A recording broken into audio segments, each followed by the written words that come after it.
தேதி பிறந்த நேரம் சொல்லுங்கம்மா. 29 29 6 6 87 1987. பிறந்த நேரம் சாயந்தரம் 7:02 7:02 PM. பிறந்த இடம்மா சென்னை. சென்னை. ராசி நட்சத்திரம் சொல்லுங்கம்மா. கடகராசி ஆயில்ய நட்சத்திரம் தனுசு லக்னம். கடகராசி ஆயில்ய நட்சத்திரம் தனுசு லக்னம். ஆயில்ய நட்சத்திரத்தை பற்றி நிறைய பேசுகிறேன். இப்போ நீங்கள் நல்லா இல்லை. ஆமாம் சார், கொஞ்சம் குழப்பமாக தான் சார் எல்லா விஷயத்தையும். கொஞ்சம்லாம் ப்ராப்ளம் இல்லை, நிறையவே ப்ராப்ளமாக இருக்குது. 4 மாதமாக சுத்தமாக நல்லா இல்லை நீங்கள். ஆமாங்க சார். ஏன்னா உங்களுக்கு ஆயில்ய நட்சத்திரம் 1ஆம் பாதம். இந்த ஜனவரி, பிப்ரவரி, மார்ச், ஏப்ரல்லே உங்களுக்கு பிரச்சனை ஆரம்பிச்சிருச்சு. ஆமாங்க சார். ஏப்ரல்லேருந்தே மன அழுத்தத்தில் இருக்கிறீங்க, அழுதுகிட்டு இருக்கிறீங்க. ஆமாம் சார், வீட்டில் சண்டை பிரச்சனை அப்படியே அப்படிதான் சார் போயிட்டு இருக்கு. எந்த ஆயில்ய நட்சத்திரமும் நல்லா இல்லைம்மா. அவங்களுடைய வயதிற்கு ஏற்றாற் போல். அம்மா உங்களுக்கு இப்போ 34 37 வயசு ஆகுது. ஆமாம் சார். இப்போ நடக்கிறது வேற, உங்களுக்கு சுக்கிரபுக்தி நடக்குது. சுக்கிரபுக்தி நடந்தாலே கணவர் ஆண்கள் இதில் பிரச்சனை. ஆமாம் சார், கொஞ்சம் எனக்கு ஹஸ்பண்ட் தான் மிஸ் அண்டர்ஸ்டாண்டிங் போயிட்டு இருக்கு. அஷ்டமச்சனியில் தசாபக்தியினுடைய காரகத்துவத்திற்கு ஏற்றாற் போல் கொஞ்சம் பிரச்சனைலாம் போய்கிட்டு இருக்குல்ல, கடுமையான பிரச்சனை போய்கிட்டு இருக்கு. ஏதோ சும்மா நாசுக்காக சொல்கிறீங்க கொஞ்சம் பிரச்சனை போய்கிட்டு இருக்கு, கொஞ்சம் பிரச்சனை.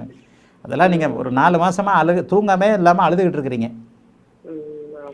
இப்போ இந்த விஷயங்கள் தீர்றதுக்கு வர்ற மார்ச் மாதம் அஷ்டமச்சனி முடியணும். புதன் புக்தி வேறு நடக்குது. 7ஆம் அதிபதி புக்தி, சுக்கிரதிசையில் 7ஆம் அதிபதி புக்தி. கணவருடைய அமைப்புகளில் 2025 முழுக்க நல்லதுகளை சொல்ல மாட்டேன். ஆனால் உங்கள் ஜாதகம்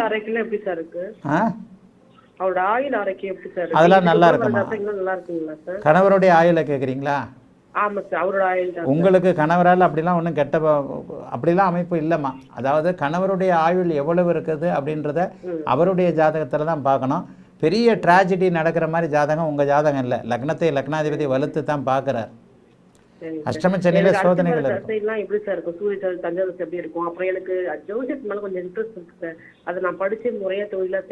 ஜோதிடத்தை படிக்கலாமா? நீங்கள் 10ஆம் இடத்து அதிபதி 10ஆம் இடத்து அதிபதியாகி அவர் 7ஆவது வீட்டில் ஆட்சியாக இருக்கிறார்.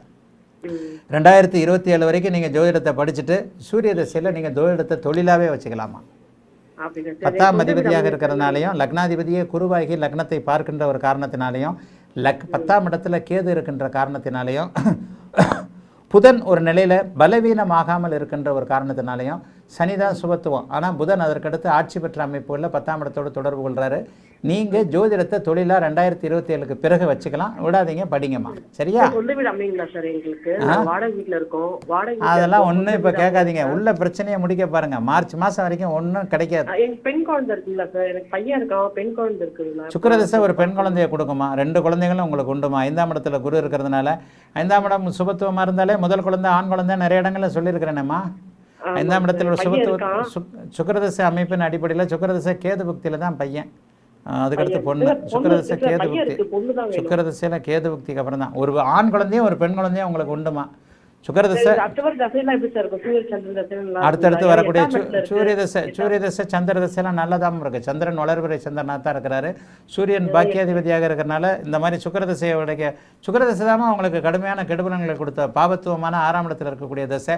சூரிய சந்திர செவ்வாய் தசைகள் அப்படி ஒன்று பெரிய கெடுபலன்களை செய்யாதுமா.